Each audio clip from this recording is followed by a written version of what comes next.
In this video, I ranked the best and worst fandoms on a very specific scale. See, I saw this TikTok by this one guy, Christian Divine, I believe. The question he asked was basically, on a scale of Sonic being the best and Rick and Morty being the worst, what fandoms make better content than the source material they are a fandom of? I found this to be a very puzzling question and a really fun conversation, so I decided to stream it live on twitch.tv/Kwote. If you enjoy this video, there will be this big card at the end that takes you to the last time I did some fandom stuff, fan fiction tastes, basically. And also, only 20% of y'all are subscribed with notifications on. If you sub and hit that bell icon, you'll never miss an upload, and you can always undo it later. I played around with the criteria. I need to be familiar with the source material in some way. I can't just pick random fandoms and like hope chat carries it. Another is like pretty game heavy and very internet centric, as all fandoms are, but it's either ones that are like properties that are so big, obviously there would be like a fan content creation fan or like sect of it on the internet. You got Friday Night Funkin' in here, you got creepypastas, Skyrim where mods are like the whole thing, source engine, that kind of stuff. How good on average is what the people who like the series versus the thing that they're actually taking inspiration from, you know what I mean? Pretty easy, and you guys know this. Y'all know I have grown up on Sonic. I have shoved down your throat more Sonic fan content than I ever had of the actual games. I've never played an actual Sonic game on stream. I've only ever consumed Sonic fan content, huge part of my childhood, absolutely thriving community. Even today, they are making better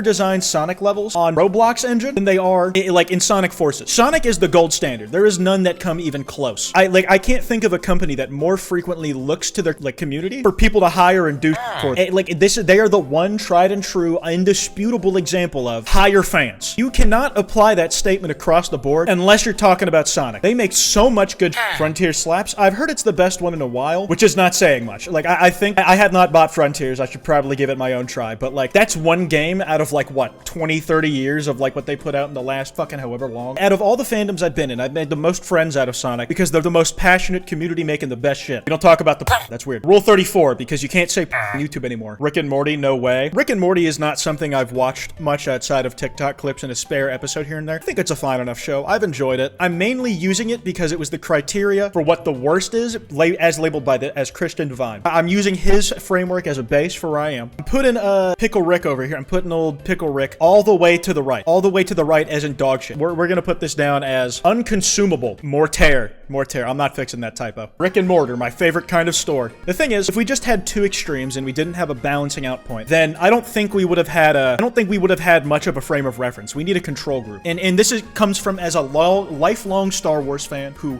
absolutely fucking adores the series. Star Wars, as far as fan content goes, is very middle of the road. And let me explain my reasoning, alright? Because this is a controversial take. If you've seen fan-made Star Wars stuff, you've probably seen the best of it. The best of it is incredible. The yearly lightsaber choreography challenges that they run are always a treat to watch for me. They're not even guilty. Some of the fan films are like made by people who could go on to be incredible creators. The thing is, Star Wars has not always been in the state that it is in like the 2010s. The new trilogy was kind of panned from all directions. I don't think it satisfied a single person who watched it. While there is a lot of good Star Wars stuff, a lot of the Star Wars stuff is made by kids. And there's nothing wrong with that. You'll see like some of the creations made by younger folk on this list are outright insane. Star Wars for me is like that perfect balance of sometimes the source material drops good ass shit that inspires good ass shit and bad shit that inspires terrible shit. You know what I mean? To me, this is the middle option. So like here we're gonna put in the middle. We're gonna put in mixed results.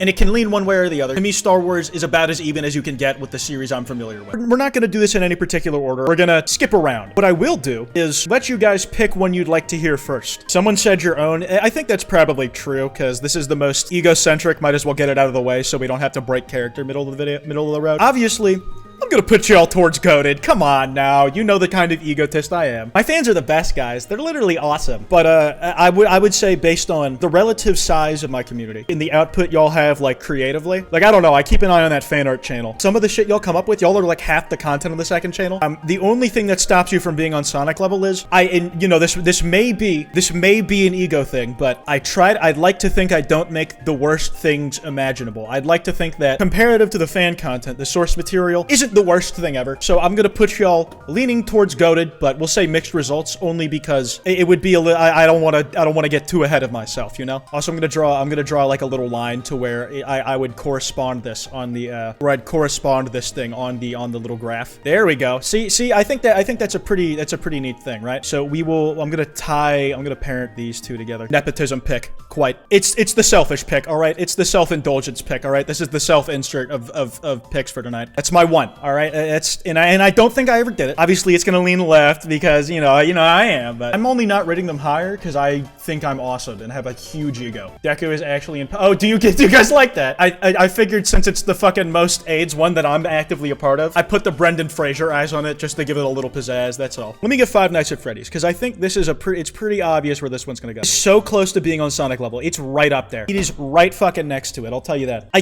don't think there's a single FNAF game I've liked more than Junior's. Like an official FNAF game. Like I love this shit, man. Carrying hard and then FNAF, yeah, right? Like FNAF, like carrying the franchise that's from hard. Like you for one, you gotta give it to Scott on like pretty much every single character design, or even the new ones, like are really fucking nice. Like fan designed animatronics are really like beating that bar a lot. The thing is, I think the games and presentation alone often eclipse the original games. Like Junior's is something that I revisit the visuals of often, and the gameplay loop of I found to be more compelling than any of the original numbered FNAFs. Pokemon now. See, Pokemon's an interesting one because when they make their own stuff, there's mixed results, but the highs are high. The thing is, Pokemon might be one of the only franchises, or at least one of the biggest franchises, to be actively adversarial with the fans and the people who make the originals. And all of these other ones are at least like, yeah, you can make it as long as you don't profit off of it, or you can do whatever. Or like for God's sakes, if you're in Sonic, we might even hire you. We might give you a fucking job. But Pokemon, it's like they do not want fan content made, which is fucking crazy. It's super unique. Pokemon top 3 minimum. The last few games have been so underwhelming. Like, how do you let something like that get out the gate? So, is to the left, very specifically because of how bad of a job they're doing. And it's not farther to the left because of that comparison,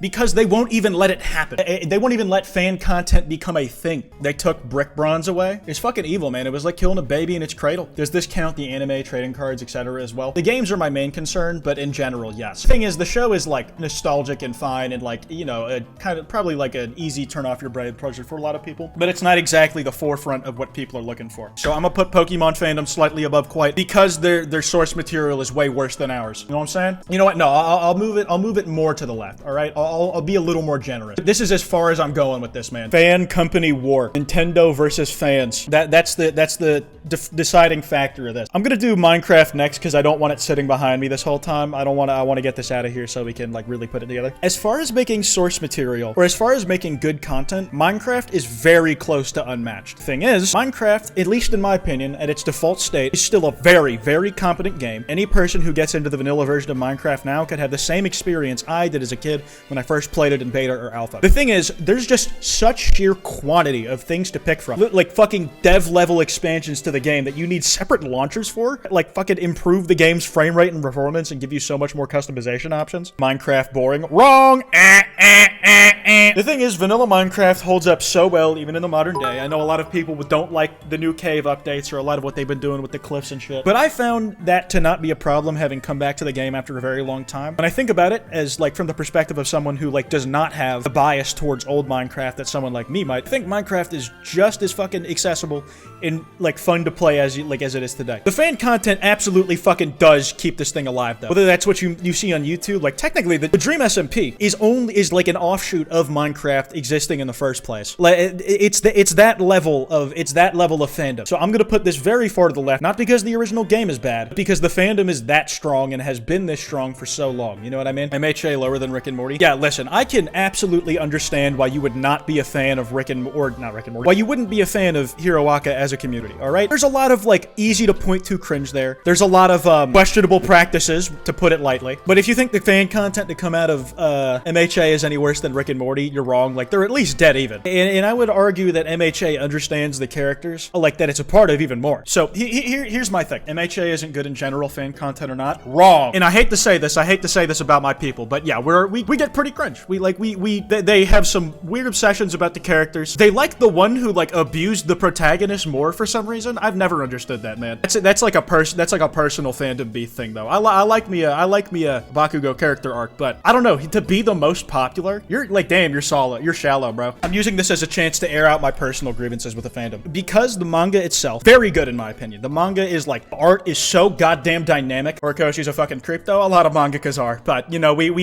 make do. Listen, fellas, the creators of a lot of the media you like are odd, and it's something as a fandom you have to be able to get by. I cannot in good conscience put the MHA fandom over fucking Sonic or FNAF or even Star Wars as far as how good they are at creating things better than the source material. To find things as good as like what I enjoy in the fandom, it takes fucking years of spelunking. So we'll put this here. We'll put this very close to mixed results because I don't think it's nearly as atrocious as some of what we're gonna see towards the right. Actually, you know, now that I think about it, I think most of these are gonna be on the left. What should the caption for this one be, you think, huh? Ranking is gonna get quite canceled. If fandom rankings is what does me in compared to all of the shit I've said in videos, good lord, this is very much my bias showing that I didn't put it lower. Because I've actively reacted to MHA cringe on my channel and on stream, called it cringe, and I stand by that, because it is. It doesn't change that I am a fucking consumer brain loser when it comes to it. Is MHA basically just Marvel but anime? I mean, if being a superhero thing is where that stops and starts for you, sure, but not really. Let me disparage one that I actually was quite fond of for some time. Marvel. I think the quality of fan content has gone down with the quality of Marvel itself. And I don't want to be one of those people who's all, man, Phase 4 sucks. Everything about it sucks, like without even critically thinking about it, but legit, it's just not as exciting to me. But the CGI has like not fucking recovered since like Endgame like had good CG, maybe Far From Home, and then it just fucking went belly up. Found Family Fix in the Avengers Tower. I'm sure some of y'all know what I'm talking about. Thing is, it's just not really been the same since. The wider Marvel community is so fucking, it's in so many different sections I can't reasonably meld it into one rating.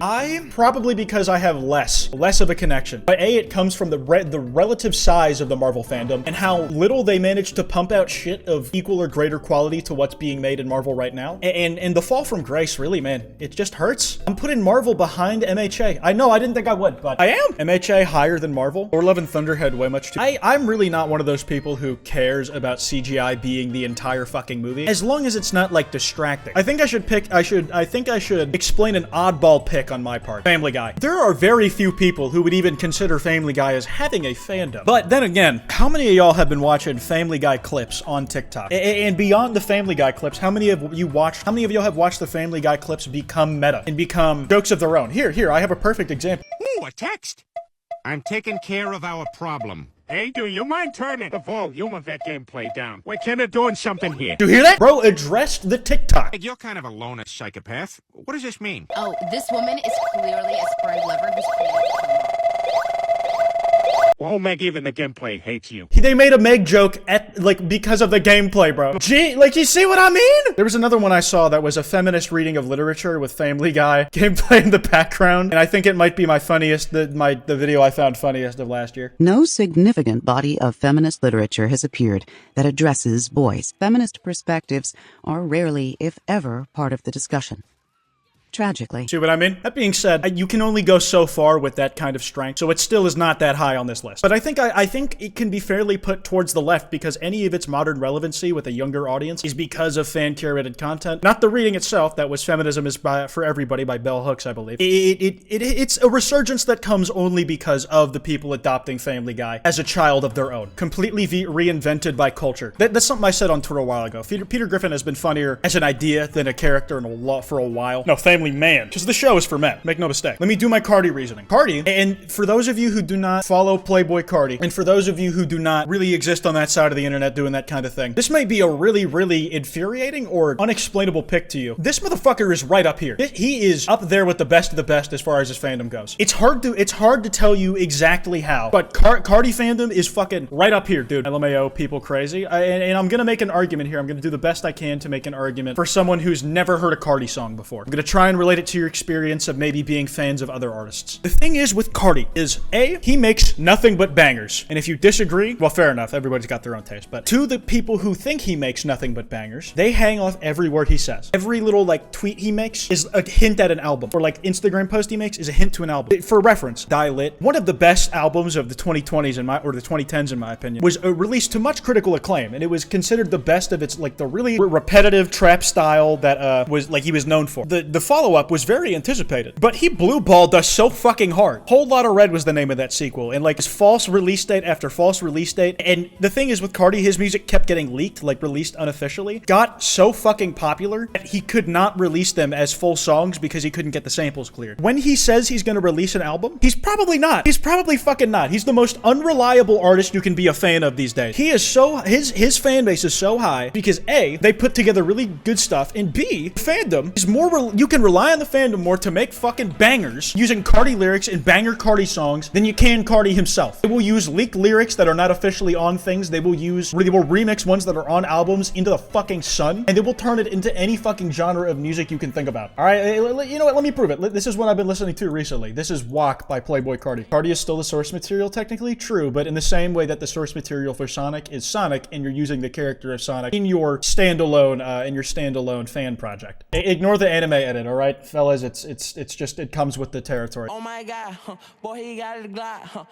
Oh my god, boy, that boy on top. Cardi number 9, the song that I had never listened to until I heard the remix.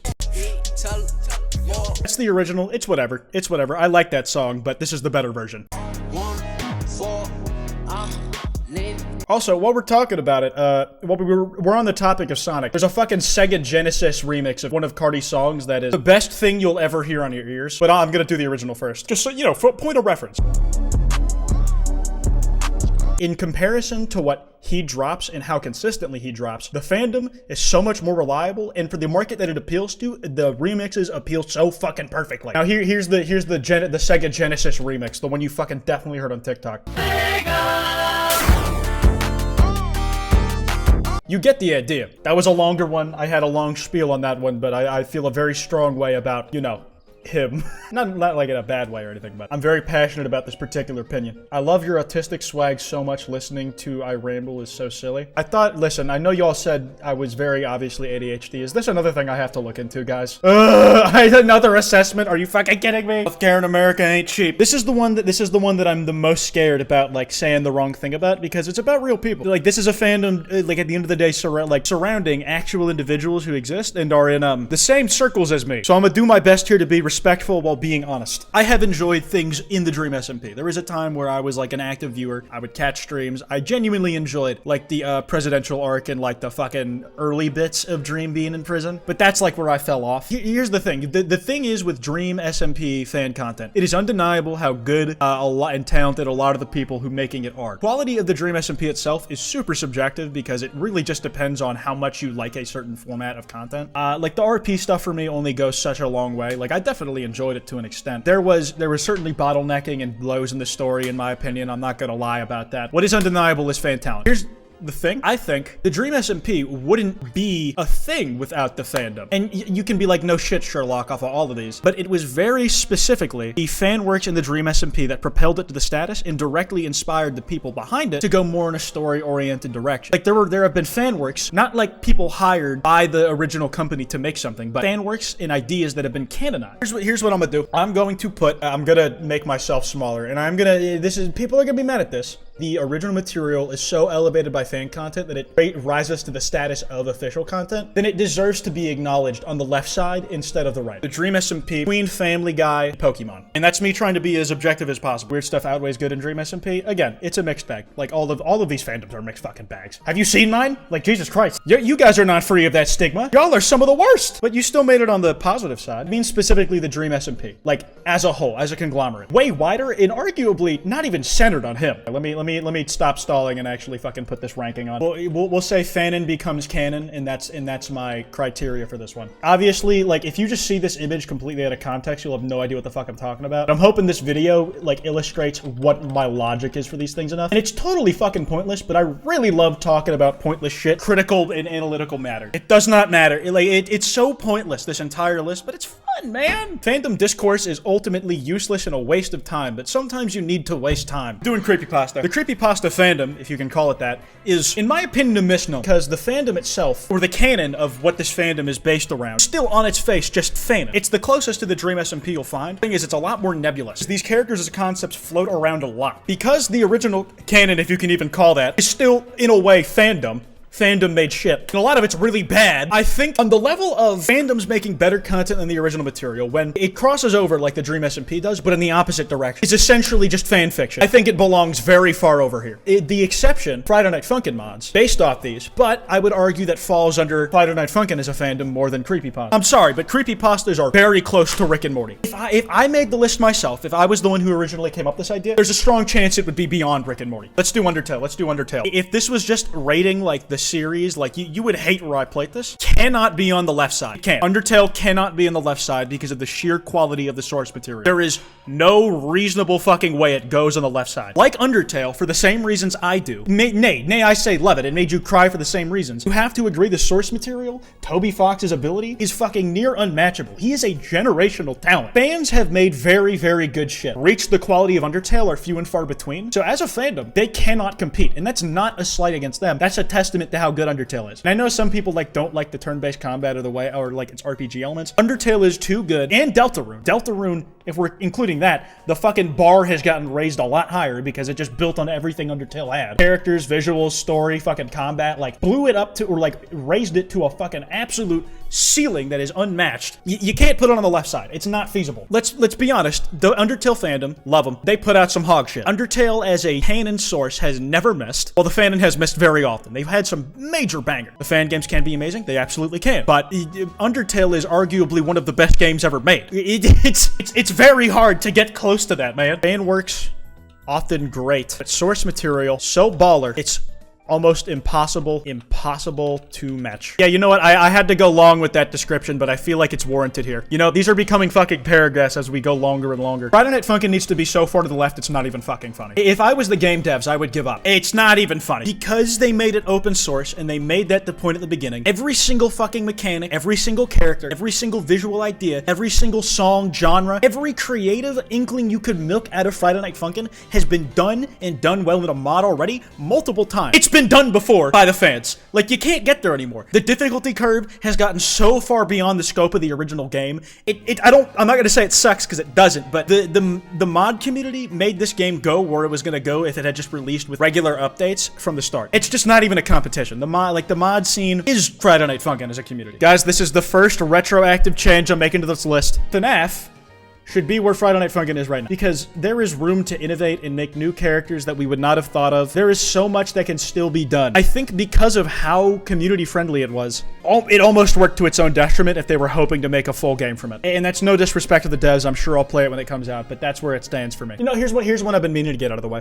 COD Zombies. This one's really big for me. This is one that I come back to all the time. I only play Call of Duty Zombies these days, which are like maps made by the community and released like on the Steam Workshop. It is a completely community run avenue. They are really good at it at this point. Who the fuck is writing COD Zombies fanfic? Not many people, but a lot of people are making custom Zombies maps. They are making so many fucking custom maps for you to play on. They totally make fanfics. They do. I've checked, but there's very few. And the thing is, those maps breach the bar of quality that the games reach very often. The main modding scene is on Black Ops 3. That was the last Call of Duty game they released mod tools for. Every COD game to have come after that has had every gun from those games ported to Black Ops 3 and running functionally in that game. Modders have made you being able to recreate every feature in Call of Duty games, even up to like the engine update in last year's Vanguard, and put it in the new game, or put it in a 7-year-old, almost 10-year-old game. So to me, COD Zombies is about as close to the middle as you can get, while still just barely being eclipsed by the source material. But holy shit, is it close. Like this is the fucking gold standard for a community following through on what you don't get from a developer year-round. SpongeBob versus Goku, who wins? SpongeBob. He's literally invulnerable. Like, Goku may never win, or may never lose, and SpongeBob may never win, but he cannot be killed. Like, he is physically invincible. Let's do Half-Life. Yeah, fuck it. Let's do Half-Life. So for those of you who don't know, Half-Life is a game made by Valve ages ago, or it was a game made by Valve ages ago. Now they made a more recent one. For this game, they used a little thing called the Source Engine, and they made the Source Engine open source. And they let people make games using the Source Engine and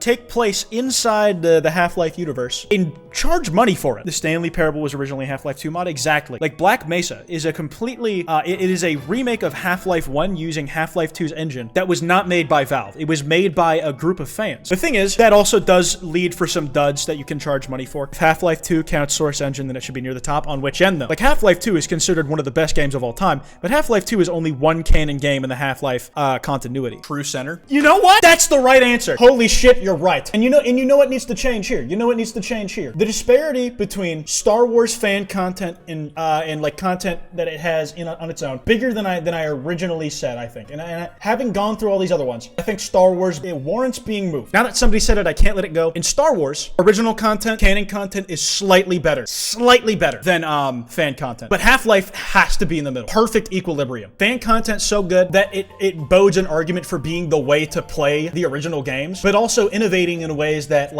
fan content is not a. Canon and fanon works are so close in quality, you don't have to choose. You can't go wrong when choosing.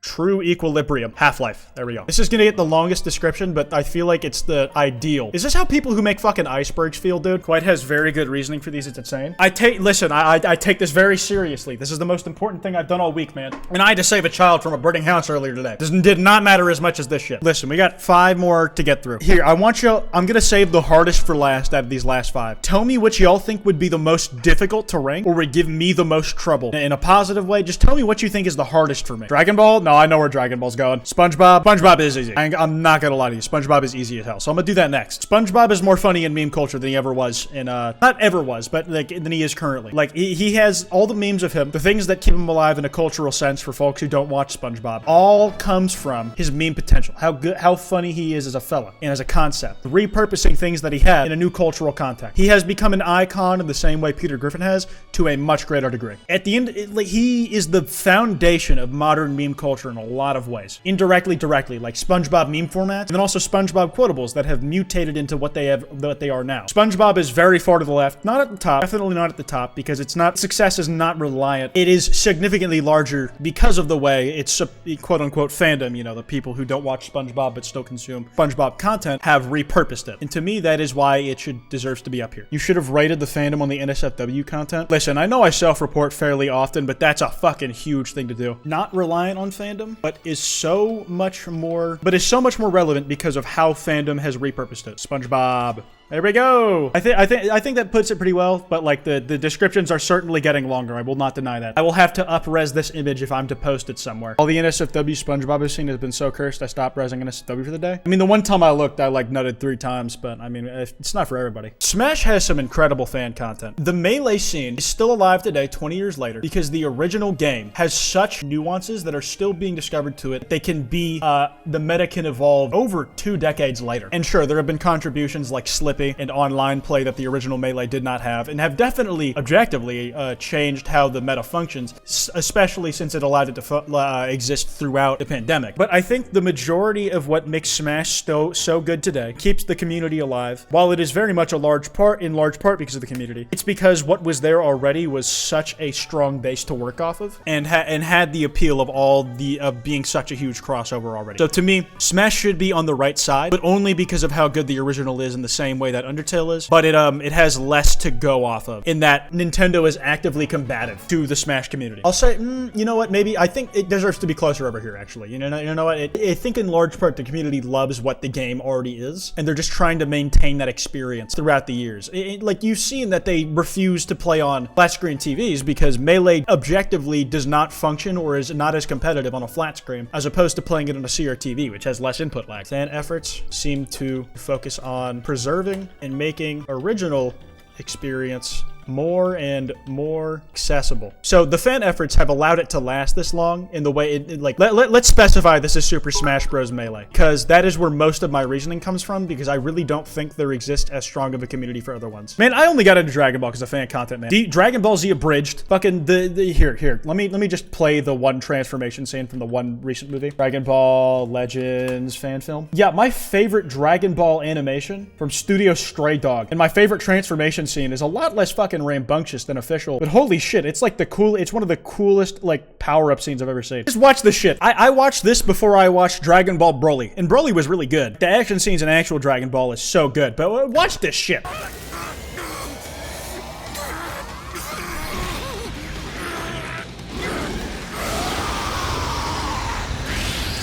Like he spits flames, and then it sets his hair on fire, and then his hair is flames, and now he's like fucking Sun Wukong. There's no way that is unmatched in Dragon Ball canon. And this was in the dedication of the people who make this kind of content is ridiculous on like as it is. So yeah, Dragon Ball goes here. Dragon Ball is so influential, it probably has cameos in your favorite fan base easily, without a doubt. That's a less academic description than what I've been giving up till now, but I think it gets the point across if you've seen something like Dragon Ball Legend already. Like, it pretty much speaks for itself in that particular case. Harry Potter. Harry Potter. Tino's carrying Dragon Ball Z. Dragon Ball Z is like the most diverse fan base you will probably find on planet Earth. Harry Potter is bad. Okay, but we're talking about fan works. So how do the fan works compare to the source material? Here's the thing, the source material has taken a hard dip in recent years. The original 7 books had their problems. Anybody remember Cho Chang? My favorite, Asian character in history, but it fell off hard with Fantastic Beasts as far as the movies are concerned. I think The Cursed Child was not what anybody wanted, and the less said about J.K. Rowling's recent comments, you know what, not the less said, you know what I'm talking about. For the sake of this list, we kind of have to remove, however we might feel about the author nowadays for the sake of ranking shit. I still remember the books fondly. I still remember the movies fondly, but you know what I remember more fondly than the Harry Potter books? Do you want to know what I remember more fondly than the Harry Potter books? Yes. Take a guess. I'm hearing it. Let me hear it. I want to give me, put it in my ears. Not My Immortal. No. It's a very specific kind of fanfic. I'll give you a hit. Lego Harry Potter. Getting a little closer. The fanfics where Edward Elric from Full Metal Alchemist got trapped in the Harry Potter universe. Those are goated fiction. The way some people slotted those two universes together was probably some of the fucking greatest world building and writing ever made. The best. Oh, that one? No, dude, it was a genre. The different ways people crossed them over was, the portal, like, behind truth led to the Harry Potter universe, where instead of alchemy, it was magic. This is the one guilty pleasure pick I'm gonna allow myself. I did my best to mitigate the bias with, hell, even my own audience. One thing I will not compromise on is how good Edward Elric was when he, like, fucking dismantled every problem with the Harry Potter canon. And J.K. Rowling could never have done that, because I doubt she read Full Metal Alchemist, because if she did, she probably would be a better person. And to top it off, Skyrim is probably one of the most famed games for being alive to this day and ported to the future platforms for over a decade because of its fan community. VR ports with mods, DLC-sized expansions that got some people hired at game studios. It's unbelievable. The thing with Skyrim mods is that the presentation in a lot of them is undeniable. The projects are made on a scale of like some real game production, and it's usually a lot of people doing it in their free time, stuff like that, which is impressive no matter who you are, no matter how you frame it. What makes Skyrim so good to me is only possible because of the size of team it had and the entire comprehensive, cohesive world it was able to make. The expansions don't fold as neatly into that as, or like the modded expansions don't fold as neatly into that as, say, a DLC might. Because of these reasons, Skyrim, to me, should go where Marvel is right now, and Marvel should go more to the right. It makes more sense if this is closer to Rick and Morty than it originally was. Skyrim, because of how, like, irreplaceable that original experience was, and how, the limits of modding. Nothing against the modders, they do a spectacular work with what they have. I can replay Skyrim vanilla for hundreds of hours. I can't replay a whole lot of mods that often. To me, this is, again, with this rating, the idea is that MHA, the fans are more capable of making better content than the original source material. I have read so much of the fucking fan work that goes into this. I know the ups and downs more than I'd like to, honestly. And that's the final list. That's my final list. That's my final ordering of the list. I'm gonna touch this up a little. I'm gonna touch this up a tad. Quite the full sentences, please. Do you see any do you see any periods in this shit? Can we at least talk about Weezer fans making better albums than no? Because I don't listen to Weezer and I don't care. All right, and that's the final one. This will be on Twitter shortly. Wait, no, wait. I need to put my watermark on this. Kwote made this. Scale, please. Donut Steel. There you go. We'll put @Kwote on there. Perfect. Now it's exactly as it needs to be. The scale is now available for viewing. Peep that shit. You can now look at it with all your friends on Twitter and retweet it. Good lord. Thank you for sticking around for this whole thing, though, man. This was supposed to take like an hour max, and I was gonna chill out, play Call of Duty. My whole thing was hoping to use this as an ease-in stream, but I instead got an intense intellectual debate. So I'm gonna run an ad break, find someone to raid, and then piss off. I will see y'all on Friday.